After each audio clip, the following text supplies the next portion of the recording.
అహ్మద్ గారు, ఈ Nellore city ticket విషయంలో చాలామంది పేర్లు అంటే మైనారిటీలోనే చాలామంది పేర్లు వినిపించాయి. అందులో అలీ గారు కూడా ఉన్నారు కదా, మీకంటే ముందు అలీ పేరు కూడా వినిపించింది. ఎందుకు అలీ గారికి టికెట్ రాకుండా మీకు సడన్గా కన్ఫర్మ్ చేశారా? అనిల్ గారు చక్రం తిప్పారా? అనిల్ గారు చెప్పారు. అలాగే నేను ఆల్రెడీ వైఎస్ఆర్ కాంగ్రెస్ పార్టీలో పోయినసారి ఫస్ట్ టైం గెలిచా, కార్పొరేటర్గా అయ్యా. అప్పుడు ఒక మేయర్ అభ్యర్థికి నెల్లూరు నుంచి మేయర్ అవకాశం ఒకరికి ఇచ్చారు. ఆ మేయర్ పోతా టీడీపీకి వెళ్ళిపోయారు. మేయర్ అవ్వగానే వైఎస్ఆర్ కాంగ్రెస్ పార్టీలు గెలిచి ప్రభుత్వం అది రాగానే ఆయన పోతా ముస్లిమ్స్ అందరి కార్పొరేటర్స్ని తీసుకెళ్ళిపోయారు సిటీ నుంచి. ఎవరు లేరు. నేను కూడా ఒక్కడే అప్పుడు అనిల్ అన్నతో నింది. ఆ రోజు వైఎస్ఆర్ కాంగ్రెస్ పార్టీని నమ్ముకుని నాకు కూడా అప్పుడు ₹1,00,00,000 ఇస్తాడంటే నేను పోకుండా నేను ఒక్కడే మిగిలిన్నా. రెండోసారి మళ్ళీ అయ్యా. అయిన తర్వాత దేవుడు అవకాశం ఇచ్చారు. అనిల్ సహాయంతో డిప్యూటీ మేయర్ అయ్యా. తర్వాత నా నిజాయితీ, నేను ఇంతవరకు నా మీద ఇంత అలిగేషన్ లేదు, ఒక కేసు అనేది లేదు, ఎవరి మీద నేను ఇంతవరకు ఎవరు చెప్పుకోవడానికి నా మీద వాళ్ళు కూడా ఎన్ని అలిగేషన్ చేస్తారు కదా, నా మీద చేసుకోమనండి ఏమైనా అలిగేషన్స్ ఉంటే. అంటే ఏమంటే పోయిన వాళ్ళు నాయకులు చెప్తారు నాకేం చేయలేదు నాకేం చేయలేదంటే మేము ప్రజాసేవ చేస్తున్నాం, వేరే రకం సేవ అంటే మేము చేయలేము. రైట్. అంటే ఈ అలీ గారు వస్తే మీకు టికెట్ దూరం అవుతుందేమో, మిమ్మల్ని కన్సిడర్ చేయరేమో అనే ఒక ఆందోళన కలిగిందా మీకు ముందు? నాకు అదేం లేదు. అలీ గారి పేరు రాలా. అలీ గారి పేరు నాకు టికెట్ అనౌన్స్ చేసిన తర్వాత మధ్యలో కావాలని కొన్ని ఛానల్స్ వాళ్ళు ఇచ్చారు అంతే. ముందు నుంచి లేదు. ముందు లేదు. బట్ అలీ గారు ఎక్స్పెక్ట్ చేశారు, ఎమ్మెల్యే టికెట్ ఎక్స్పెక్ట్ చేశారు, రాజ్యసభ ఎక్స్పెక్ట్ చేశారు. అది వేరేది. ఆయన ఉండే నేటివ్ ప్లేస్ లో ఆలోచిస్తారు. ఇది నెల్లూరు సిటీ కూడా వినిపించింది. అది మధ్యలో వచ్చింది. జగన్ గారు ఇక్కడ నుంచి ఆయన దింపాలనుకుంటున్నారు అనే వార్త కూడా మధ్యలో వచ్చింది. నాకు అలైన్ చేశారు. అప్పుడు నాకు అలైన్ చేసి 10-15 రోజుల తర్వాత ఆయన పేరు వచ్చింది. మధ్యలో జరుగుతున్నాయి కదా, అప్పుడు ఆయన పేరు వచ్చింది. అప్పటికి నేను క్యాంపెయిన్ కూడా స్టార్ట్ చేస్తున్నా. ఆయన పేరు చెప్పుకొచ్చారు. మనకి ఏం భయం ఏమైనా చేయలేదు. దేవుడు ఎవరికి ఇచ్చినా పార్టీ ఉన్నప్పుడు లాయల్టీగా పార్టీకి వర్క్ చేయాలా. ఎవరికి ఇచ్చినా నేను చేసేవాడిని. నాకు ఇది నేను సీట్ కావాలని ఎప్పుడు ఆశించలేదు. నేను ఎమ్మెల్యే కావాలని నాకు స్తోమత అంత లేదు. చెప్పారా ఈ విషయం జగన్ గారికి? టికెట్ ఇస్తున్నారు కానీ నా దగ్గర డబ్బులు లేవు ఏమన్నారు? ఏం లేదు, నేను చేసుకుంటా, మీరు పోయి చేసుకోండి అని చెప్పారు అంతే. నా దగ్గర ఏం లేదని నేను బాడుగా ఇంట్లో, సొంత ఇల్లు కూడా నాకు లేదు. నేను రెంట్ హౌస్ లోనే ఉంటున్నా ఇప్పటికి. నా జెండా వీధిలో అది అక్కడే 12,000 రెంట్, 11,000 ఆ ఇంట్లో నేను ఉంటున్నా. ఓకే. అంటే మీ నేటివ్ అంతా కూడా నెల్లూరే కదా? అక్కడే జెండా వీధే. అక్కడే. మరి ఓన్ హౌస్ ఎందుకు లేదు మీకు? ఓన్ హౌస్ అంటే మేము పెద్ద ఫ్యామిలీ. నేను కూడా నేను last 5 members brothers, last sister, దాని తర్వాత నేను. అందరూ రోజు సంపాదించుకొని తినేవాళ్ళే అందరూ. మా చిన్న హౌస్ ఒకటి, అది అందరిది, నాదేని కాదు. నేను కొన్ని సంవత్సరాలు దాంట్లో ఉన్నా. తర్వాత మా బ్రదర్లందరిది నేను బయటికి రావడం జరిగింది. ఇప్పుడు 12,000 రెంటెడ్ హౌస్ లో 11,000 రెంటెడ్ ఇంట్లో ఉంటున్నారు మీరు. ఓకే. అంటే మీరు కూడా ఒక ఎంప్లాయ్మెంట్ పని చేసుకోవాలి, ఇంటి అద్దె కట్టుకోవాలి, కుటుంబాన్ని పోషించుకోవాలి.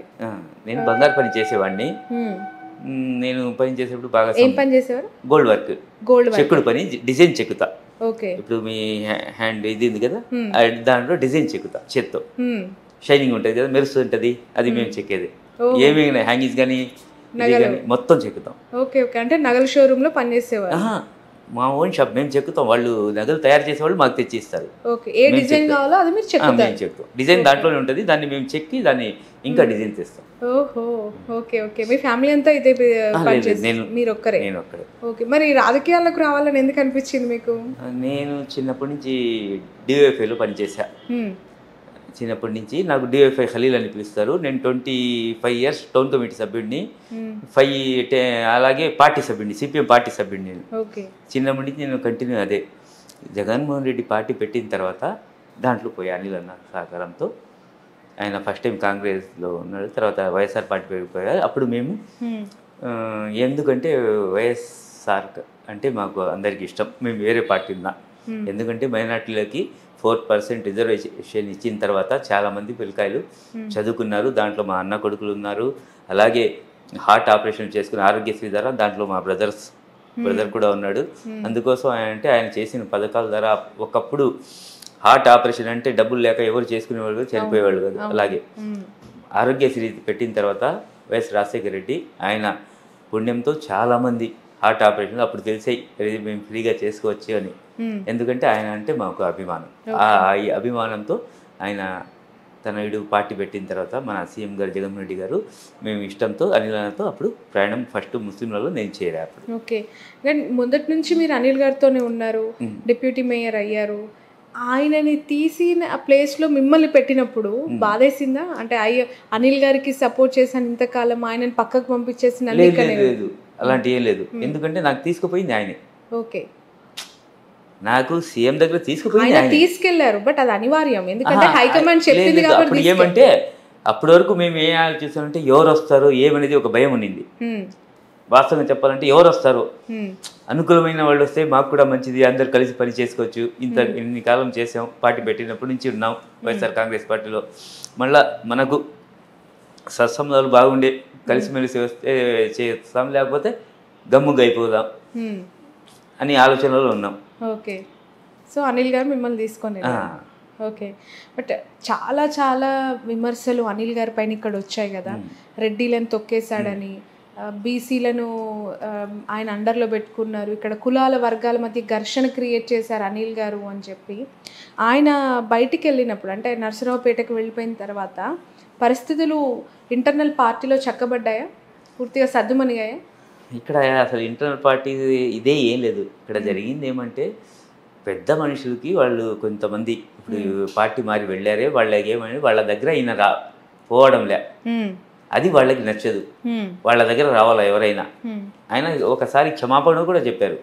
వెనకాల మీటింగ్ పెట్టి కార్యకర్తల్లో మీరు ఏమనుకుంటున్నారు, ఏమైనా పెద్దోళ్ళు మీరు అలాగనుకుంటే నేను క్షమాపణ చెప్తాను.